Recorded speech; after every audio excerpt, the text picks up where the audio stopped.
आज हम लोग फिजिक्स का एक बहुत ही इम्पोर्टेंट चैप्टर कैलोरीमेट्री शुरू करना चाहते हैं। जब इसकी शुरुआत करते हैं तो सबसे पहले हम लोग इसको थोड़ा सा डिस्कस कर लें। तो अभी तक हम लोगों ने पढ़ा है कि सब्सटेंस जो है it is made up of molecules.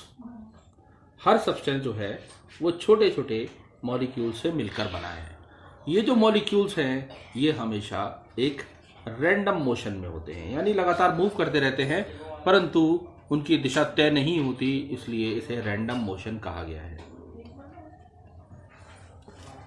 जब ये रैंडम मोशन में लगातार मूव करेंगे तो इनकी वेलोसिटी होगी और इस वेलोसिटी की वजह से ये काइनेटिक एनर्जी पजेस करेंगे।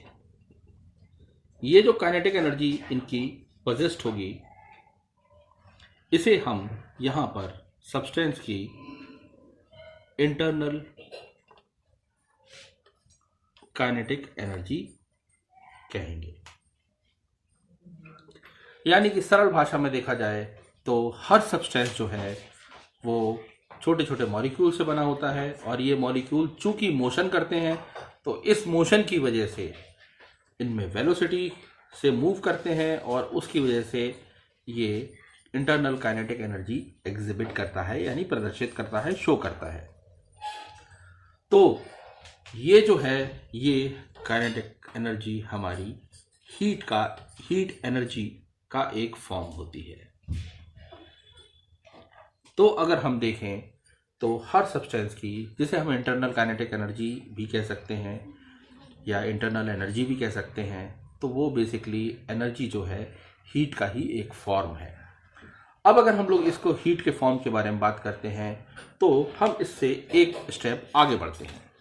तो अभी हम लोगों ने यहाँ पर पढ़ा कि हर सब्सटेंस जो है मॉलिक्यूल से मिलने की वजह से और मॉलिक्यूल के मोशन की वजह से लगातार मूव करता है। अब अगर हम इस सब्सटेंस में व्हेन एन एक्सटर्नल हीट, हम बाहर से अगर इसमें हीट दें तो उस स्थिति में ये जो सब्सटेंस है इसकी काइनेटिक एनर्जी इंक्रीज होगी और सरल शब्दों में कहें तो उसका टेम्परेचर बढ़ेगा। लेकिन जब हम टेम्परेचर से डायरेक्टली रिलेटेड है, यानी कि अगर काइनेटिक एनर्जी को देखें तो ये टेम्परेचर के डायरेक्टली प्रोपोर्शनल है, चेंज इन टेम्परेचर के डायरेक्टली प्रोपोर्शनल है। यानी अगर ये इंक्रीज होती है तो ये इंक्रीज होगी और अगर ये डिक्रीज होती है तो ये भी डिक्रीज होगी। तो सरल शब्दों में अगर हम लोग कहें तो काइनेटिक एनर्जी जो है टेम्परेचर पर निर्भर करती है। अब अगर हम इसको ये कहें कि ये टेम्परेचर पर निर्भर करती है तो फिर हम ये देखते हैं, हम दो बॉडी लेते हैं, एक बॉडी ए और दूसरी body B.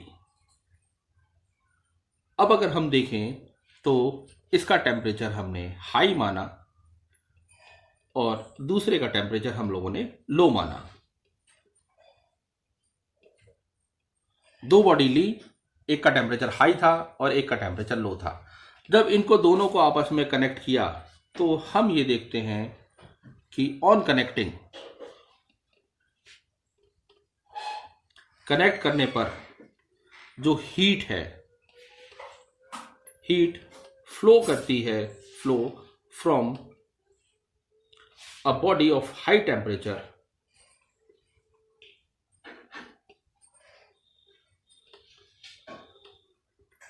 To a body of low temperature. यानी कि यहां हॉट बॉडी से हीट हमेशा फ्लो करेगी कोल्ड बॉडी की तरफ। तो हीट का जो ये ट्रांसफर है यहां पर हम देख रहे हैं कि हीट फ्लो करती है। तो अगर हम लोग यहां पर बात करें डायरेक्शन ऑफ हीट फ्लो, तो ये हमेशा हाई टेम्परेचर से लो टेम्परेचर की तरफ होती है और ये जो हीट फ्लो होती है ये बेसिकली हमारी फ्लो ऑफ हीट को जब हम स्टडी करना चाहते हैं तो फिजिक्स की वो ब्रांच जिसमें हम हीट फ्लो को स्टडी करना चाहते हैं उसे हमने नाम दिया कैलोरीमेट्री। तो हम ये देखते हैं कि the measurement of quantity of heat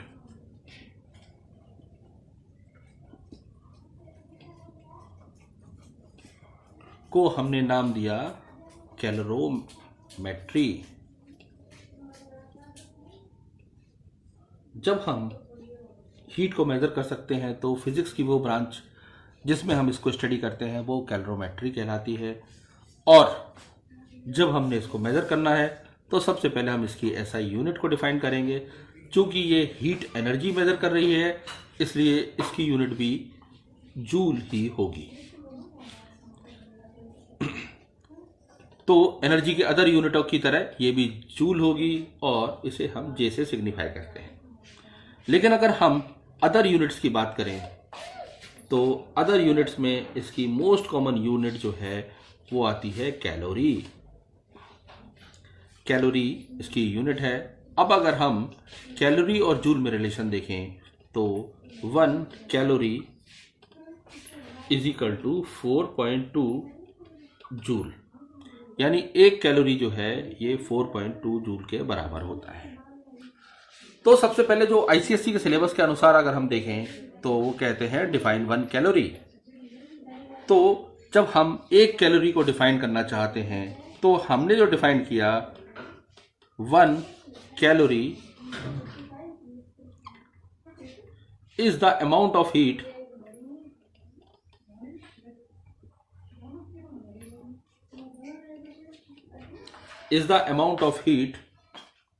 required to raise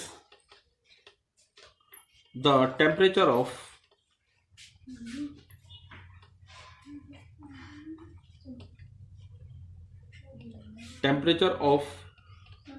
1 gram of water, यानी 1 ग्राम पानी का temperature bye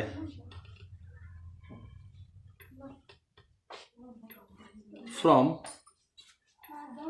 14.5 degree centigrade to 15.5 degree centigrade. ये 14.5 टू 15.5 ही क्यों लिया? ज़्यादा एक्यूरेसी के लिए। पानी एक स्टैंडर्ड माना गया है और स्टैंडर्ड की वजह से हम लोगों ने पानी का यहाँ पर उपयोग किया है। पानी स्टैंडर्ड माना जाता है, कैलोरीमेट्री में बहुत इंपॉर्टेंट है। दूसरा एक और ख़ास बात है कि पानी में यही टेम्परेचर क्यों लिया। हम ये भी तो लिख सकते थे कि 14.5 और 15.5 को माइनस करें तो हम उसकी जगह 1 डिग्री सेंटीग्रेड भी लिख सकते थे, पर वो हम यहाँ पर इसलिए नहीं लिखते हैं क्योंकि पानी जो है ठीक उसकी maximum density, water has maximum density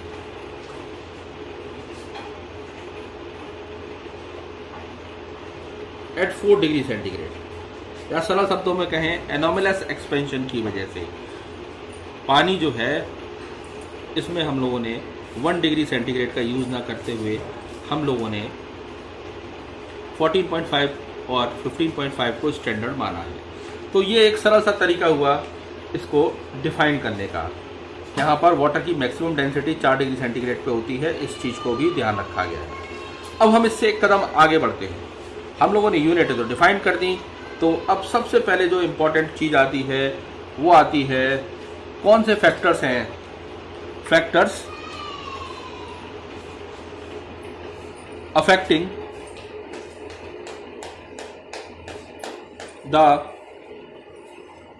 quantity of heat. जो हीट ट्रांसफ़र होती है वो बेसिकली किन फैक्टर्स पे डिपेंड करती है। तो सबसे पहले अगर हम लोग बात करते हैं तो वो होती है मास ऑफ द बॉडी, यानी किसी बॉडी का जितना ज़्यादा मास होगा उतनी ज़्यादा मात्रा में वो हीट ट्रांसफ़र करेगी। अगर हम यहाँ पर हीट को डेल्टा क्यू से रिप्रेजेंट करते हैं तो हम ये देखेंगे कि डेल्टा क्यू जो है वो हमारे मास के डायरेक्टली प्रोपोर्शनल है। यानी मास बढ़ेगा तो हीट बढ़ेगी, मास कम होगा तो हीट की मात्रा भी कम होगी। तो ये हमारा पहला पॉइंट हुआ। दूसरा है nature of the material. Nature of the material यानी जिस मटेरियल में हम लोग हीट ट्रांसफर की बात करते हैं उस मटेरियल का नेचर क्या है। नेचर को यहाँ पर सिग्निफाई करने के लिए हम सी शब्द का प्रयोग कर रहे हैं। तो हम ये देखते हैं अगर किसी मटेरियल की सी की वैल्यू, स्टैंडर्ड वैल्यूज होती हैं, ये मटेरियल टू मटेरियल डिपेंड करता है। जैसे कॉपर है, कॉपर के लिए अलग होगी, आयरन के लिए अलग होगी। जो गुड कंडक्टर होगा उसकी ये वैल्यू ज़्यादा होगी और जो बैड कंडक्टर होगा उसकी वैल्यू ये थोड़ी कम होगी। तो नेचर ऑफ द मटेरियल की अगर हम लोग बात करते हैं तो ये सी की वैल्यू जितनी ज़्यादा होगी उतनी मात्रा में हीट ज़्यादा ट्रांसफ़र होगी। इस सी के बारे में हम आगे डिटेल में और पढ़ेंगे। और तीसरा जो पॉइंट है जिस पे वो डिपेंड करता है वो राइज इन टेम्परेचर पे। तो राइज इन टेम्परेचर पे वो डिपेंड करता है। यानी कि अगर हम राइज इन टेम्परेचर को डेल्टा टी माने तो हम ये देखते हैं कि डेल्टा क्यू जो है चेंज इन टेम्परेचर के डायरेक्टली प्रोपोर्शनल है। यानी अगर आप टेम्परेचर बढ़ाएंगे तो ज़्यादा, और टेम्परेचर में अंतर जितना ज़्यादा होगा, टेम्परेचर डिफरेंस जितना ज़्यादा होगा उतनी ही ज़्यादा मात्रा में हीट ट्रांसफ़र होगी। तो इन तीनों को अगर हम कंबाइन कर दें, ऑन कंबाइनिंग, तीनों को कंबाइन करने पर हम ये देखते हैं कि delta Q is equal to M C into delta T. तो ये कैलोरीमेट्री का पहला फॉर्मूला है जहाँ पर m जो है मास डिटरमाइन कर रहा है, delta T change in temperature, और c जो है उस मटेरियल का नेचर डिटरमाइन कर रहा है। और इन तीनों से हमें कैलकुलेट करने में आ रहा है कि ये कितनी मात्रा में हीट गेन या लूज जो भी करेगा वो कितनी मात्रा में होगी, उसकी क्वांटिटी को डिटरमाइन करने का ये एक बेहतर तरीका है।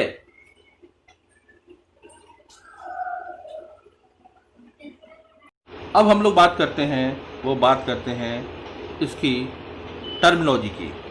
तो थर्मल और हीट कैपेसिटी इसके टर्म्स में सबसे पहले डिफाइन करना है। अब अगर हम लोग इसकी बात करते हैं थर्मल और हीट कैपेसिटी की, तो बेसिकली क्या होता है जब हम सब्सटेंस को हीट करते हैं, when substance is heated, substances are heated।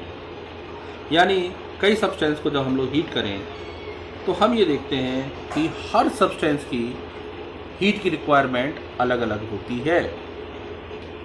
Her substance की हीट रिक्वायरमेंट अलग अलग होती है और इसको the property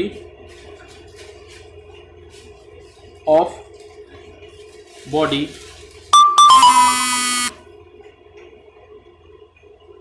which express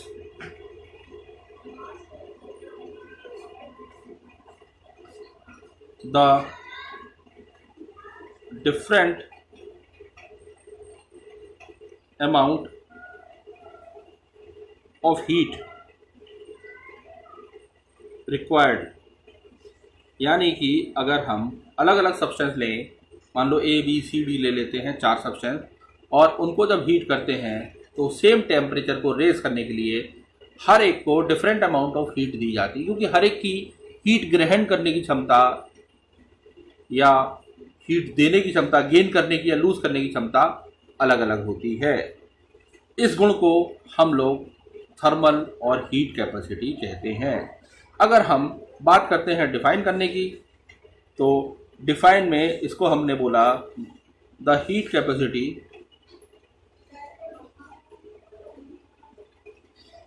capacity of a body is the amount of heat required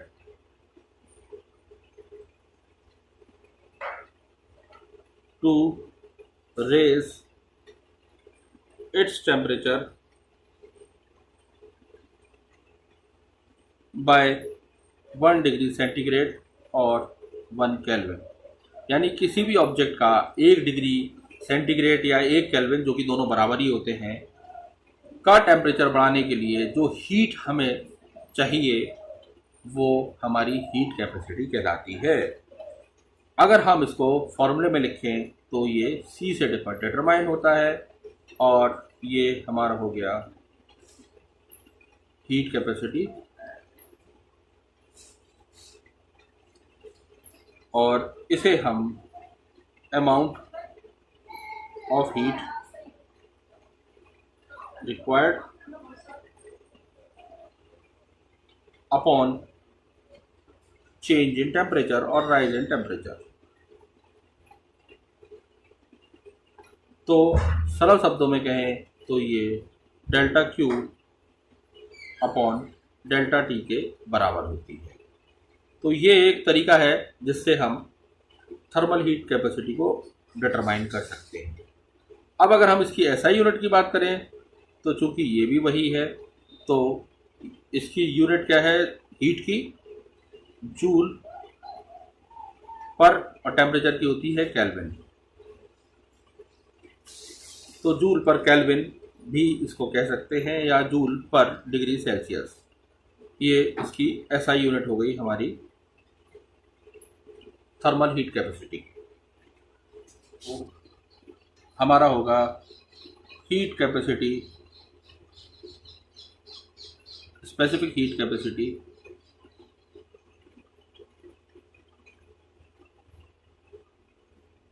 is equal to delta Q upon mass into change in temperature.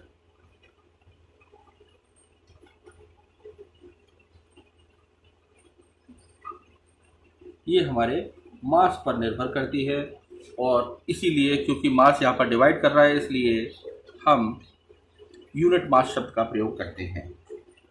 तो फिर ये सवाल उठता है कि इसकी SI यूनिट क्या होगी। अगर हम इसकी SI यूनिट की बात करते हैं तो इसकी जूल होती है, पर मास की होगी kg और केल्विन। इसको हम ऐसे भी लिख सकते हैं जूल, kg, केल्विन। और अगर हम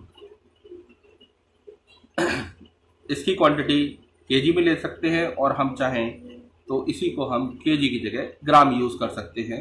अगर हमारी क्वांटिटी बहुत कम है तो हम ये यूज़ कर सकते हैं।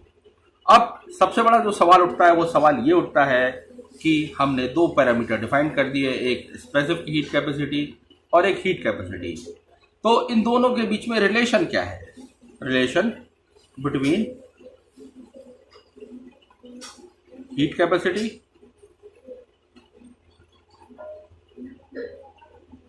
And specific heat capacity. तो इन दोनों के बीच में अगर हम लोग रिलेशन देखें तो इन दोनों के बीच में जो रिलेशन है वो है heat capacity is equal to mass into specific heat capacity.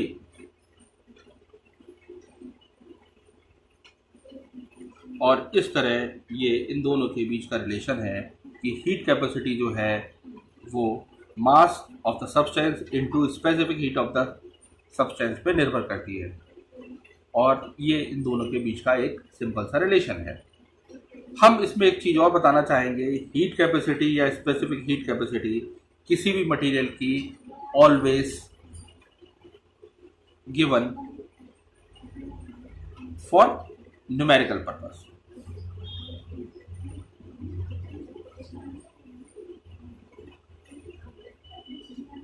तो न्यूमेरिकल पर्पस के लिए वो हमें ऑलरेडी दी जाती है, इसलिए हम लोग उसे आसानी से याद करने की ज़रूरत नहीं है, केवल हमको ध्यान देने की जरूरत है, वो भी फॉर्मूलेस पे। अब हम इससे आगे बढ़ तो अब हम लोग आगे बढ़ते हैं।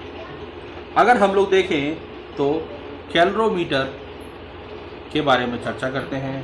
तो it is a cylindrical device. ये एक ऐसा सिलिंड्रिकल डिवाइस है, सिलिंड्रिकल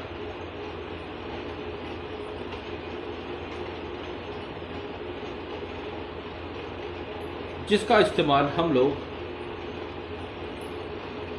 मेजरमेंट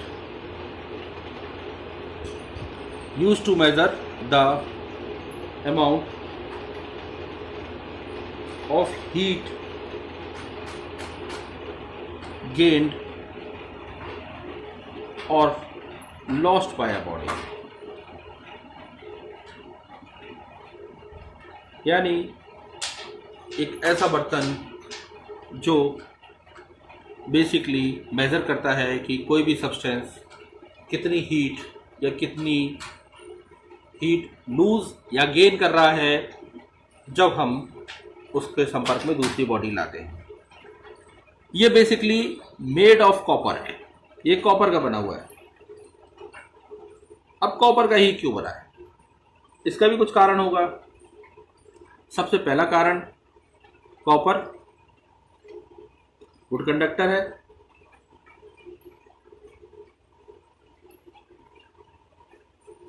गुड कंडक्टर है तो ये हमारे लिए ज़्यादा यूज़फुल होगा, तो ये टेम्परेचर जल्दी से एक्वायर कर लेगा। गुड कंडक्टर का होने की वजह से ये टेम्परेचर शीघ्रता से तेज़ी से ऑक्यूपाई कर लेगा। और दूसरा है, कॉपर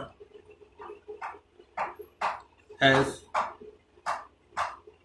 लो स्पेसिफिक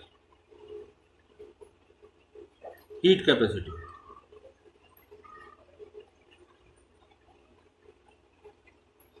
यानी इसकी स्पेसिफिक हीट कैपेसिटी लो होती है, तो ये स्वयं ज़्यादा मात्रा में ऊर्जा व्यय नहीं करेगा, यानी खर्च नहीं करेगा, खपत नहीं करेगा, कंज्यूम नहीं करेगा। ठीक, तो उस वजह से ये लो मात्रा में खुद एनर्जी कंज्यूम करेगा, इसलिए हम कॉपर का इस्तेमाल करते हैं। अब अगर हम लोग इसकी बात करें तो कैलोरीमीटर जो है, इसका वर्किंग प्रिंसिपल क्या है।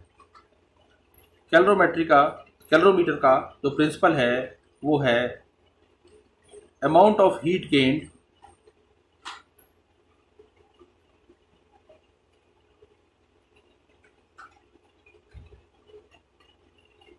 Bye cold body is equal to amount of heat lost by hot body। सरल शब्दों में कहें तो heat gained by cold body is always equal to heat lost by hot body. यानी जितनी मात्रा में भी हीट एक बॉडी हॉट बॉडी लूज करती है, उतनी ही मात्रा में हीट दूसरी बॉडी गेन करती है। सरल शब्दों में कहें तो ये कुछ नया नहीं है, बल्कि law of conservation of energy का ही एक पार्ट है। लॉ ऑफ कंजर्वेशन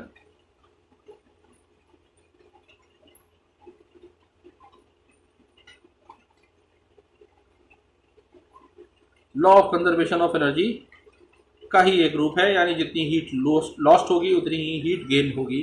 तो ये सिंपल जो है कैलोरीमीटर के सिद्धांत यानी लॉ ऑफ कंजर्वेशन पर निर्भर है।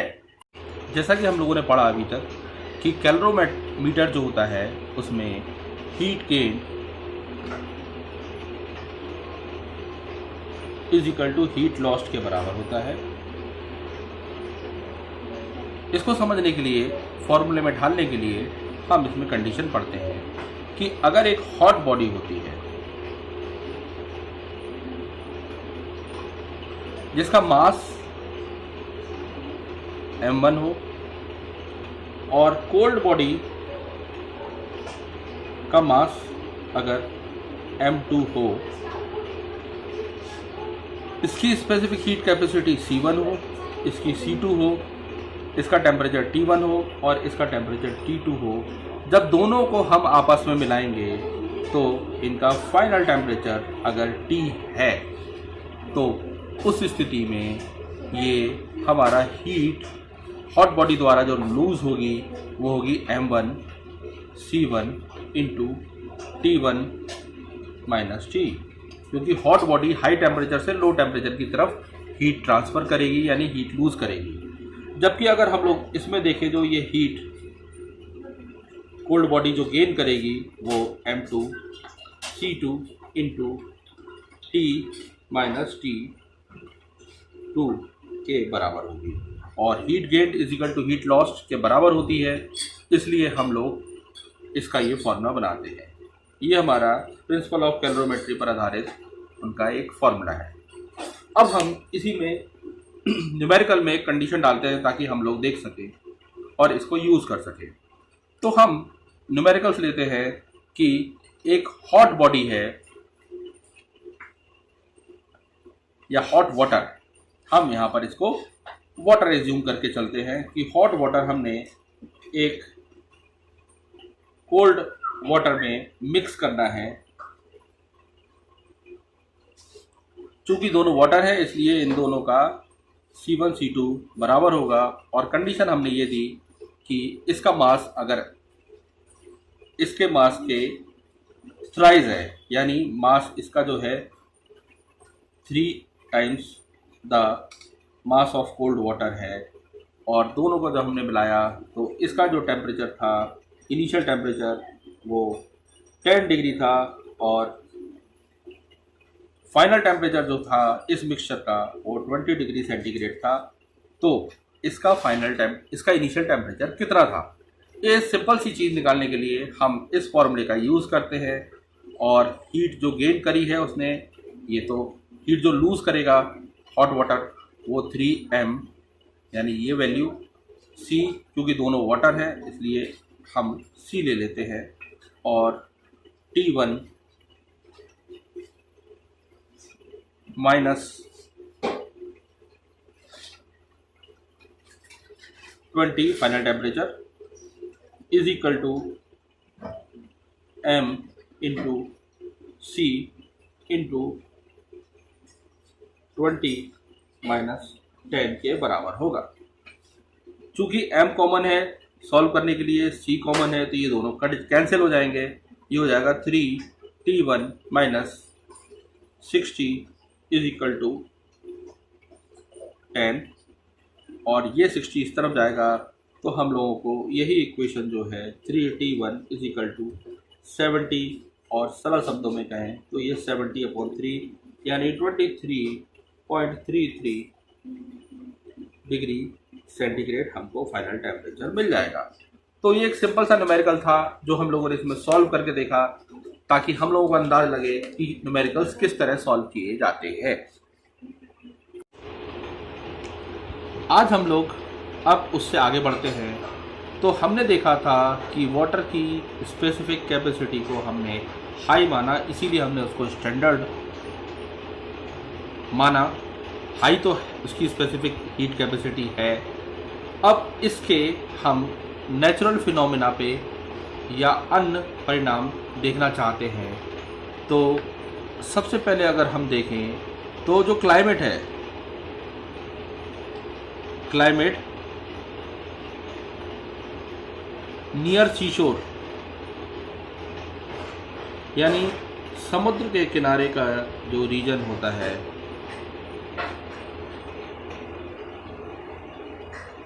वहाँ का टेम्परेचर बहुत ही मीडियम होता है, ना वहाँ बहुत ज़्यादा गर्मी होती है ना बहुत ज़्यादा सर्दी होती है। तो इसका कारण क्या है? समुद्र के किनारे हम लोगों ने देखा कि जो हवाएं चलती हैं जब वो पानी से, अगर हम इसे लैंड समझें, जैसे हम वाटर समझें, तो जब समुद्र से हवाएं इसकी तरफ चलती हैं तो चूँकि पानी की स्पेसिफिक हीट कैपेसिटी बहुत ज़्यादा होती है, तो बहुत ज़्यादा होने की वजह से ये इसको गर्म होने से बचाता है, ज़्यादा गर्म होने से। लेकिन जब हवाएं यहाँ से लैंड से वाटर की तरफ यानी समुद्र की तरफ चलती हैं, तब उस स्थिति में ये जो एक्सेस हीट है उसकी जो बहुत तेज़ ताप है, बहुत ज़्यादा गर्मी है, ये ज़मीन की पानी आसानी से ग्रहण कर लेता है और इस तरह ज़मीन को ठंडा रखता है। इसलिए जो क्लाइमेट है समुद्र के किनारे का वो मॉडरेट होता है, ना ज़्यादा हाई ना ज़्यादा लो। इसके अलावा और दूसरा है वो है जो हॉट वाटर बॉटल हम लोग सिकाई के लिए यूज़ करते हैं। Hot water bottles are used for fermentation. Fermentation नहीं है ये फर्मेंटेशन। फर्मेंटेशन मतलब हम सिकाई में बोतल का इस्तेमाल करते हैं। इसका कारण है कि वाटर जो है इसकी स्पेसिफिक हीट कैपेसिटी बहुत हाई होती है। यानी कि अगर हम इसको देखेंगे तो जब हम पानी को गर्म करते हैं तो ये उस गर्माहट को हाई स्पेसिफिक हीट कैपेसिटी होने की वजह से ठीक लंबे समय तक मेंटेन करता है। Maintain high temperature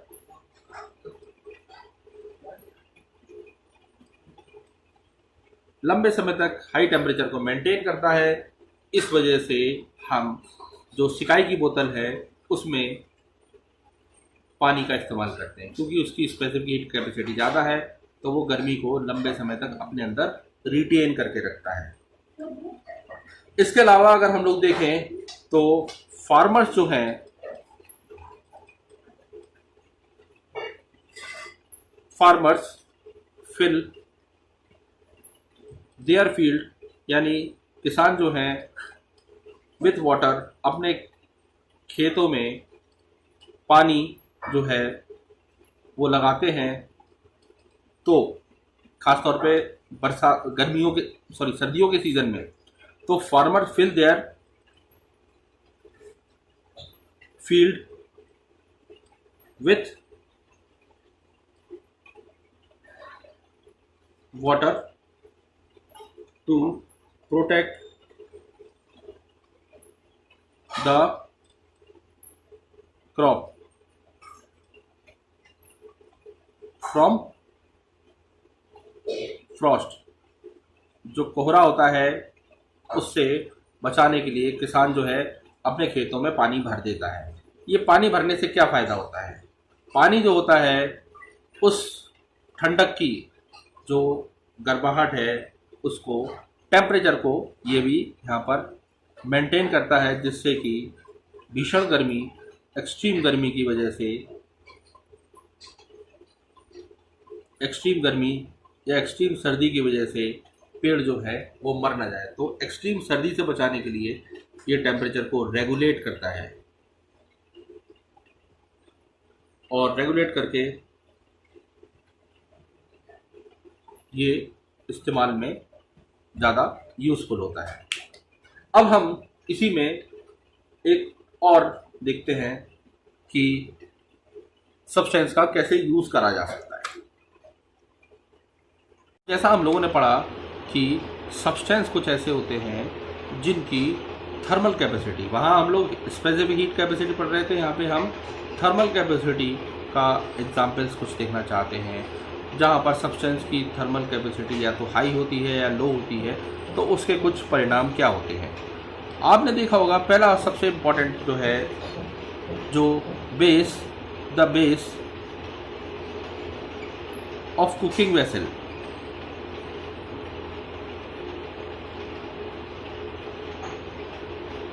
is made thick.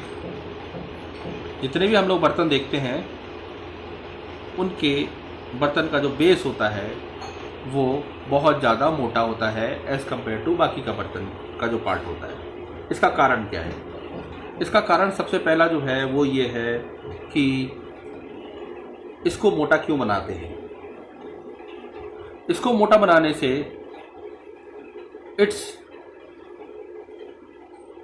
thermal capacity becomes large, its thermal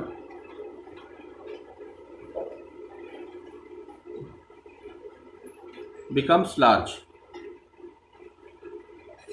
और इसकी थर्मल कैपेसिटी बढ़ने की वजह से ठीक हम आसानी से एट लो टेम्परेचर हीट जो है उसको प्रोवाइड कर सकते हैं। At low temperature heat is provided easily.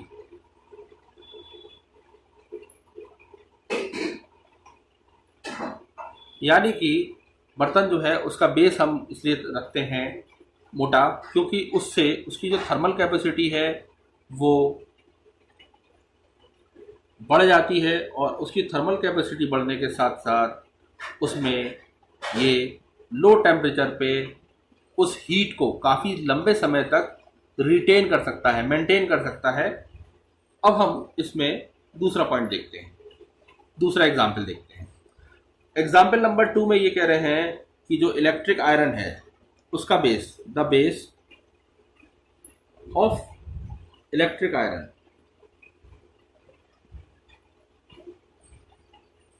Electric iron का जो बेस है वो थिक और हैवी क्यों होता है?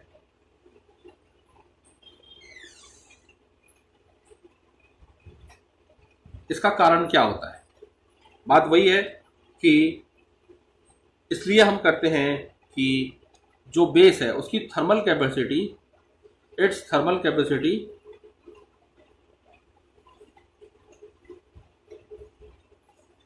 इंक्रीजेस होती है और ये थर्मल कैपेसिटी इंक्रीज होने की वजह से ठीक इट रिटेन और मेंटेन भी लिख सकते हैं, it retain the temperature for long duration, यानी लंबे समय तक वो गर्म बना रह सकता है और इस वजह से हम उसका बेस ऐसा बनाते हैं। और इसी तरह एक और क्वेश्चन पार्ट आता है, वो आता है थर्ड पार्ट। थर्ड पार्ट ये पूछता है कि कैलोरीमीटर जो होता है, कैलोरीमीटर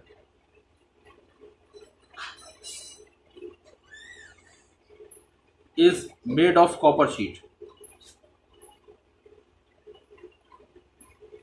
यानी इसे हम कॉपर शीट से ही क्यों बनाते हैं?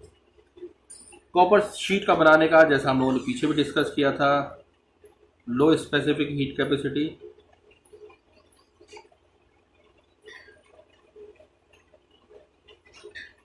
यानी इसकी स्पेसिफिक हीट काफ़ी लो होती है जिससे इसकी थर्मल कैपेसिटी लो हो जाती है और लो थर्मल कैपेसिटी की वजह से ये हीट अपने अंदर यूज़ नहीं करता है, केवल एक गुड कंडक्टर की तरह एक ऑब्जेक्ट से दूसरे ऑब्जेक्ट में ट्रांसफ़र करता है, यानी ये हीट वेस्ट नहीं करता। तो ये एक पार्ट ख़त्म हुआ। इसमें आई थिंक आपको चीज़ें समझ में आई होंगी और थोड़ी सी सरल लगी होंगी। ये क्वेश्चन हमारा जो है ICSE बोर्ड में 2020 में आया था। तो ये एग्ज़ाम पॉइंट ऑफ व्यू से भी ये इम्पॉर्टेंट क्वेश्चन है। अब हम लोग पढ़ने जा रहे हैं चेंज ऑफ फेज या स्टेट। अगर हम चेंज ऑफ फेज की बात करते हैं तो हमने देखा है कि हमारे पास मैटर जो है उसकी 3 स्टेट पाई जाती हैं, एक सॉलिड, दूसरी लिक्विड और तीसरी गैस। ये जो 3 स्टेट है जो जनरली पाई जाती हैं, तो इसमें अगर हम लोग बात करें तो इंटरमॉलिक्यूलर स्पेस जो होती है बहुत हाई होती है, यानी इसके जो मॉलिक्यूल्स जिनसे ये मिलकर बना है वो बहुत पास पास होते हैं। जब हम इसे हीट करते हैं तो हीट करने पर ये जो है लिक्विड में चेंज होता है। लेकिन सॉलिड का लिक्विड में चेंज होने पर एक और ख़ास बात हमको ध्यान रखनी पड़ती है, और वो है जब हमने इसके मॉलिक्यूल्स को हीट किया तो मॉलिक्यूल्स धीरे धीरे बॉन्ड टूटना शुरू हुए और वो टूट टूट के अलग होना शुरू हुए, लेकिन वो आपस में एक दूसरे से जुड़े रहते हैं। तो सॉलिड जब है लिक्विड में बदलना होता है उस टेम्परेचर, उस प्रोसेस को हमने एक अलग से नाम दिया है मेल्टिंग। और जिस कांस्टेंट टेम्परेचर पे सॉलिड लिक्विड में चेंज होना शुरू हो जाता है उसे हमने नाम दिया मेल्टिंग पॉइंट। अब अगर हम लोग लिक्विड को हीट करें तो हम लोग ये देखते हैं लिक्विड हीट करने पर गैस में बदलता है। लिक्विड को गैस में बदलने के लिए प्रोसेस वही है, बॉन्ड का टूटना और दूर दूर बिखरना, और एक निश्चित टेम्परेचर पे होता है, उसे हम बॉइलिंग पॉइंट कहते हैं और प्रोसेस का नाम है बॉइलिंग। ये कांस्टेंट टेम्परेचर पे होता है, उसे बॉइलिंग पॉइंट कहते हैं या बॉइलिंग टेम्परेचर कहते हैं, और ये भी कांस्टेंट टेम्परेचर पे होता है, इसे हम मेल्टिंग कहते हैं। लेकिन अगर हम गैस को कूल करें, ठंडा करें, तो हम ये देखते हैं कि गैस जो है लिक्विड में चेंज होती है और ये हमारा प्रोसेस का नाम है कंडेंसेशन। तो ये हमारा कंडेंसेशन प्रोसेस कहलाता है। लेकिन अगर हम लोग लिक्विड को ठंडा करें, कूल करें, तो हम ये देखते हैं ये वापस सॉलिड में बदल जाता है और इस प्रोसेस को हम लोग फ्रीजिंग कहते हैं। ये तो एक सिंपल सी बात हुई, यानी कि हम जो रिलेट करना चाहते हैं वो ये कि सिंपली हीट करके या फिर कूल करके हम किसी भी ऑब्जेक्ट की फिजिकल स्टेट बदल सकते हैं। लेकिन कुछ ऐसे कंपाउंड भी होते हैं जो सॉलिड से डायरेक्ट गैस स्टेट में चेंज होते हैं, लिक्विड में चेंज नहीं होते। हम लोग जो कैंपर यूज़ करते हैं वो इसका एग्जाम्पल है, और इस प्रोसेस का नाम है सब्लिमेशन। इसमें कोई भी सॉलिड हीट करने पर डायरेक्टली गैस में बदलता है, लिक्विड स्टेट में नहीं आता है। लेकिन अगर हम इसी गैस को, जो कि सब्लाइम हुई है, अगर हम ठंडा करें तो ठंडा करने की स्थिति में इस प्रोसेस को हम बोलते हैं सॉलिडिफिकेशन। और ये प्रोसेस सॉलिडिफिकेशन कहलाता है। यानी कि सिंपल टेम्परेचर के वेरिएशन से हम आसानी से सॉलिड को लिक्विड में और लिक्विड को गैस में और आपस में इंटर कन्वर्ट कर सकते हैं। तो ये एक सिंपल सी चीज़ थी जो हमें पता होना चाहिए। अब हम इसी तरह दो एग्जाम्पल देखते हैं। तो एग्जाम्पल में हम टेम्परेचर का टाइम के हिसाब से वेरिएशन स्टडी करते हैं। तो हम ये देख रहे हैं variation of time and temperature, यानी टेम्परेचर बदलने के साथ साथ किसी की फिजिकल स्टेट में कैसे अंतर आता है।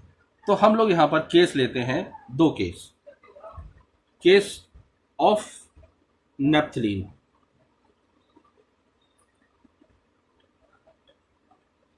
नेप्थलीन का केस लेते हैं, तो इसके हम कर्व बनाते हैं। अगर हम टेम्परेचर का वेरिएशन लें और इसको टाइम के अकॉर्डिंग, टाइम के साथ वेरी करें टेम्परेचर को, तो हम ये देखते हैं ये 0 डिग्री है हमारा। शुरू में ये सॉलिड होता है। सॉलिड होने के बाद ये हीट किया जाता है। हीट होने के बाद एक निश्चित टेम्परेचर पे पहुंच के ये मेल्टिंग शुरू करता है, पिघलना शुरू करता है, और इस स्थिति में केवल टाइम बढ़ता है लेकिन टेम्परेचर नहीं बढ़ता। और जब ये लिक्विड में चेंज होना शुरू होता है तो ये टेम्परेचर फिर से इंक्रीज होना शुरू हो जाता है। तो अगर हम देखें तो ये हमारा है हीटिंग कर्व, और इसमें इसको हम लोग पॉइंट्स को नाम दे देते हैं ताकि हमें डिस्क्राइब करने में आसानी रहे। ओ ए, बी सी। तो हम ये देखें ओ से ए तक की स्थिति में कोई भी चीज़ केवल सॉलिड स्टेट में होती है। ए से बी तक पहुंचने को हम नाम दिया है मेल्टिंग, यानी ये एक कांस्टेंट टेम्परेचर पे होती है, इसमें टेम्परेचर चेंज नहीं होता। फिर बाद में वो चीज़ लिक्विड में चेंज हो चुकी होती है, और इस स्थिति में हम ये कह सकते हैं बी से सी के बीच में ये सॉलिड हीट करने पर पूरा लिक्विड में चेंज हो चुका है। अगर हम इनकी बात करें तो इसके लिए हम लोग यहाँ पे एक पॉइंट मार्क करते हैं। जनरली ये 80 डिग्री सेंटीग्रेड होता है नेपथलीन के केस में। और ये जो टाइम है, टाइम को हम लोग सेकंड में मेजर करते हैं और ये लगभग 90 सेकंड का टाइम होता है। 90 और टाइम जो है सेकंड में। ये 90 सेकंड के बाद आगे बढ़ता है तो लगभग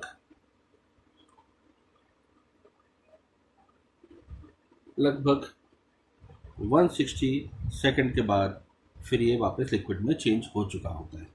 ये तो हम लोगों ने हीटिंग कर्व को स्टडी किया। अब अगर हम हीटिंग कर्व की जगह हम एक कूलिंग कर्व लेते हैं, यानी कि हम इस चीज़ को हीट करने की बजाय अगर हम कूल करें के लिए हम लोग इसी लिक्विड को लेते हैं, तो हमने ये देखा कि सबसे पहले हम कूलिंग है तो उसका टेम्परेचर ज़्यादा होगा शुरू में, और कूल करना है इसलिए उसका टेम्परेचर पहले थोड़ा सा लो हुआ। उस लो के बाद फिर वो सॉलिडिफिकेशन में सॉलिड में कन्वर्ट होना चाहता है, तो ये फ्रीजिंग होगी, और ये फ्रीजिंग जो होगी वो एक कांस्टेंट टेम्परेचर पे होगी। और इस फ्रीजिंग के बाद ये जो फ्रीजिंग होगी, इस फ्रीजिंग के बाद फिर वो आकर यहाँ पर सॉलिड में वापस कन्वर्ट हो चुका होगा। तो हम इनको नाम दे देते हैं ए, बी, सी और डी। अगर यहाँ पर देखें तो ये हमारा बेसिकली क्या है, सॉलिड स्टेट है। ये हमारा फ्रीजिंग है, जिसे हम फ्रीजिंग पॉइंट भी कह सकते हैं, यानी कांस्टेंट टेम्परेचर पे अक्कर होगा। और ये जो है हमारी लिक्विड स्टेट है जो हम देखते हैं। यहाँ पर अगर हम लोग बात करते हैं तो ये टेम्परेचर होता है और ये टाइम होता है सेकंड्स में। ये हमारा कूलिंग कर्व है, और इसके लिए अगर हम लोग देखें वैल्यूज़ डिफाइन करने के लिए, तो ये लगभग 220 सेकंड का टाइम लेता है। अगर हम इनकी बात करें फिक्स्ड पॉइंटों की, तो इन सब के टाइम पहले से निर्धारित है, और ये लगभग 150 सेकंड है। और जो पॉइंट बी है इसकी दो वैल्यू होंगी, एक वैल्यू इसकी 80 है और दूसरी वैल्यू इसकी लगभग 50 है, और लगभग इसकी वैल्यू 80 डिग्री है। सॉरी, हाँ ये हो गया ठीक। और इसकी जो प्रोसेस शुरू होगी वो यहाँ से शुरू होगी 100 से। 100 डिग्री बहुत छोटा लग रहा है, इसलिए मैं इसको दोबारा से लिख देता हूँ। और इस तरह ये हम नेपथलीन का हीटिंग कर्व और कूलिंग कर्व आसानी से बना सकते हैं।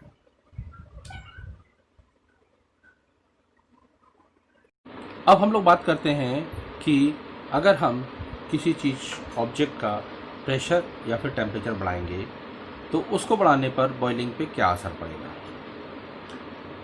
अगर हम लोग बात करते हैं प्रेशर, बॉइलिंग में देखें तो प्रेशर जो है डायरेक्टली प्रोपोर्शनल है उसके बॉइलिंग पॉइंट के, यानी कि अगर आप प्रेशर बढ़ाएंगे तो बॉइलिंग पॉइंट जो है किसी भी लिक्विड का वो इंक्रीज़ होगा।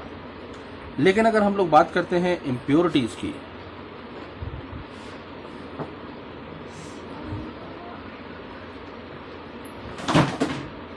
अगर हम इम्प्योरिटीज़ ऐड करें तो हम ये देखते हैं उसका बॉइलिंग पॉइंट जो है वो भी इंक्रीज़ करेगा। यानी दोनों स्थितियों में हम चाहे इम्प्योरिटी ऐड करें चाहे प्रेशर बढ़ाएं, उसका टेम्परेचर यानी बॉइलिंग पॉइंट जो है वो चेंज हो जाएगा।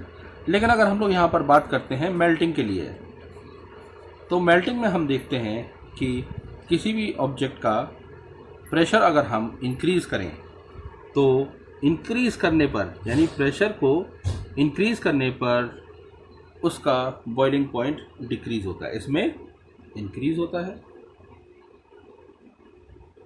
और इसमें प्रेशर इन्वर्सली प्रोपोर्शनल है, यानी डिक्रीज़ होगा। मेल्टिंग पॉइंट उसका डिक्रीज हो जाएगा, यानी इन्वर्स रिलेशन, ये बढ़ेगा तो ये घटेगा, ये घटेगा तो ये बढ़ेगा। और अगर हम इम्प्योरिटी ऐड करते हैं तो हम ये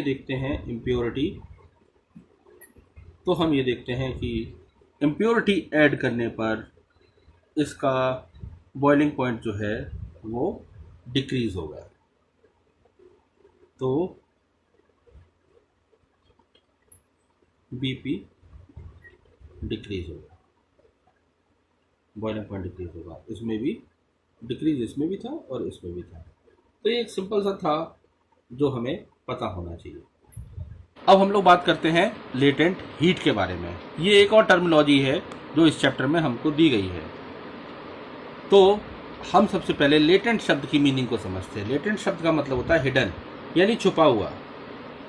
that is energy that is hidden. अब ये हिडन एनर्जी आती कैसे है? तो जब हम किसी सब्सटेंस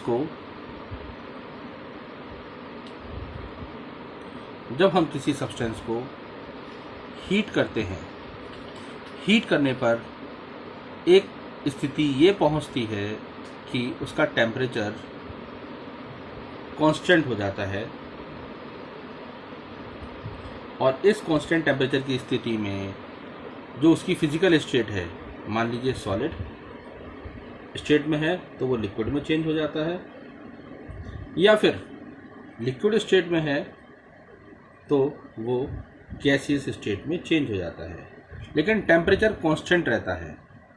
तो इस दौरान जो उसमें हीट उत्पन्न होती है, the heat energy, the amount of heat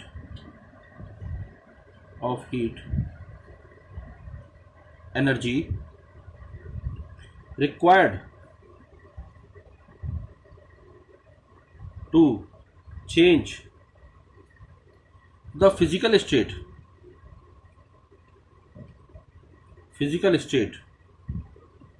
of a substance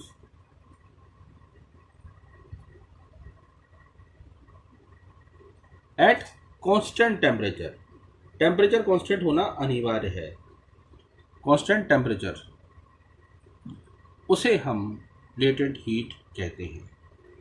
यानी सॉलिड से लिक्विड में चेंज होना या लिक्विड से गैस में चेंज होना, और उस स्थिति में, जैसे हम जनरली अगर हम सॉलिड की बात करें तो मेल्टिंग की स्थिति होती है जब सॉलिड जो है लिक्विड में चेंज होता है, और उस स्थिति में टेम्परेचर भी कांस्टेंट होता है, टेम्परेचर चेंज नहीं होता।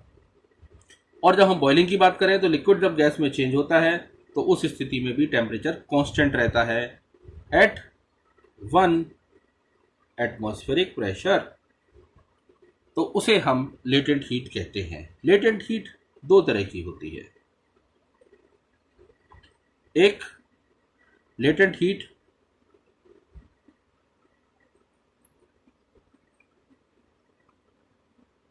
ऑफ फ्यूजन और दूसरी लेटेंट हीट ऑफ वेपराइजेशन।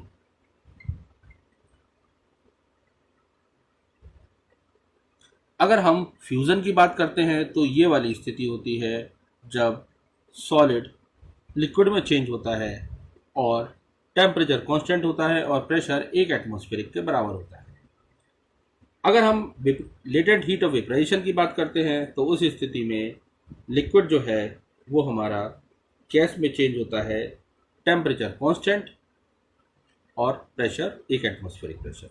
तो ये एक सिंपल सा तरीका है जिससे हमने दोनों को डिफाइन किया है। अब अगर हम इसको देखना चाहें,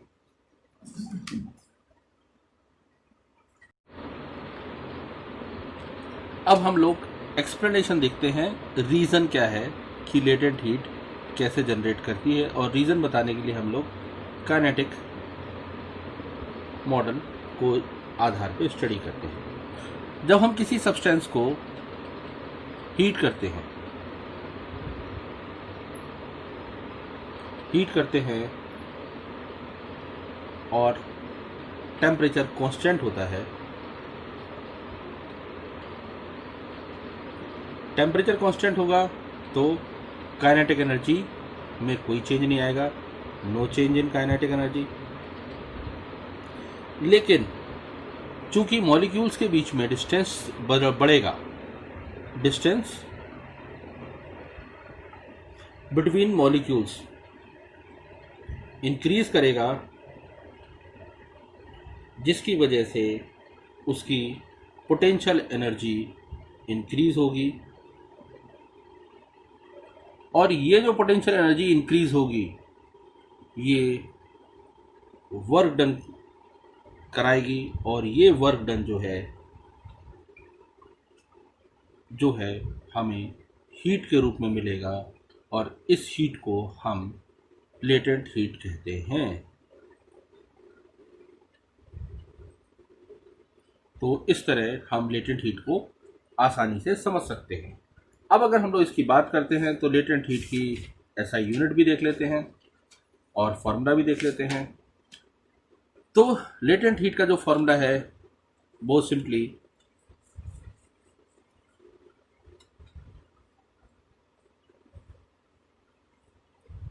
लेटेंट हीट,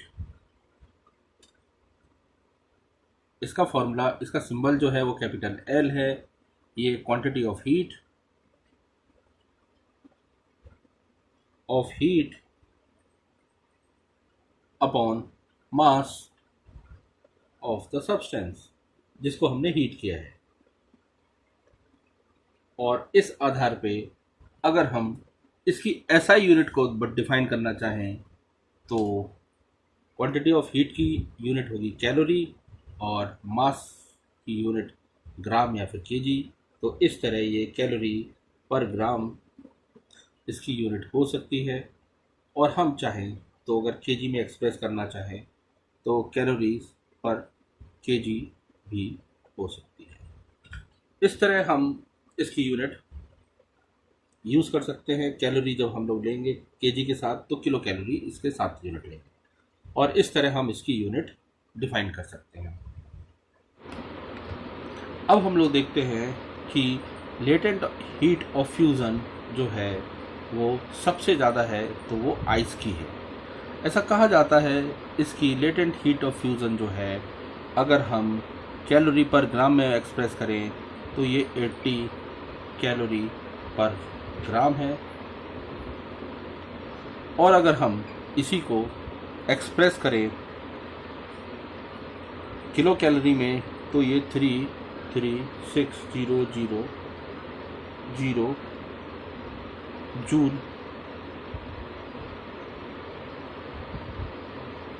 पर केजी हो सकती है। तो ये जितने भी सब्सटेंस हमारी दुनिया में मौजूद हैं उनमें सबसे ज़्यादा ये है। अब इसके परिणाम स्वरूप कुछ नेचुरल कॉन्सिक्वेंसेस हम लोग देख सकते हैं। सबसे पहला है जो स्नो ऑन माउंटेन्स,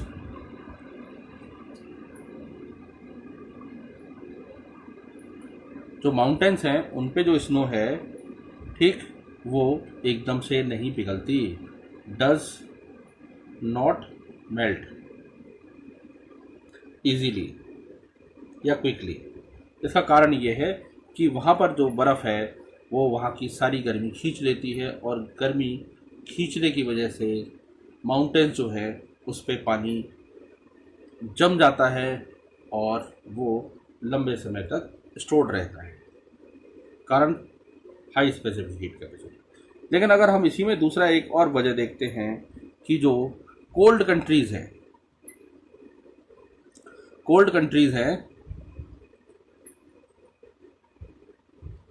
उन कोल्ड कंट्रीज़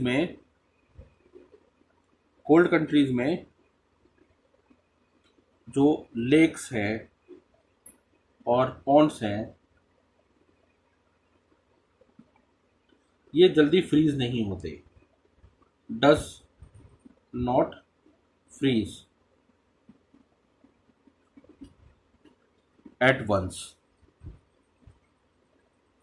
कारण यही कि इसकी स्पेसिफिक हाई की हीट कैपेसिटी हाई होने की वजह से वो धीरे धीरे उसमें मौजूद पानी की हीट को अपनी तरफ एब्जॉर्ब करने की कोशिश करता है, जिससे कि जो नदी या जो झरना या झील है वो धीरे धीरे जमना शुरू होता है।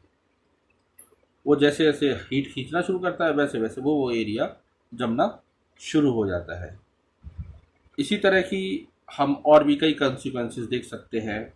तो सब में बेसिकली जो रीज़न दिया गया है वो यही है। तो मुझे लगता है कि आपको ये चैप्टर पसंद आया होगा और आप इसको लाइक कीजिए और सब्सक्राइब कीजिए ताकि मैं और अच्छे वीडियो बनाने की कोशिश कर सकूँ। Thank you.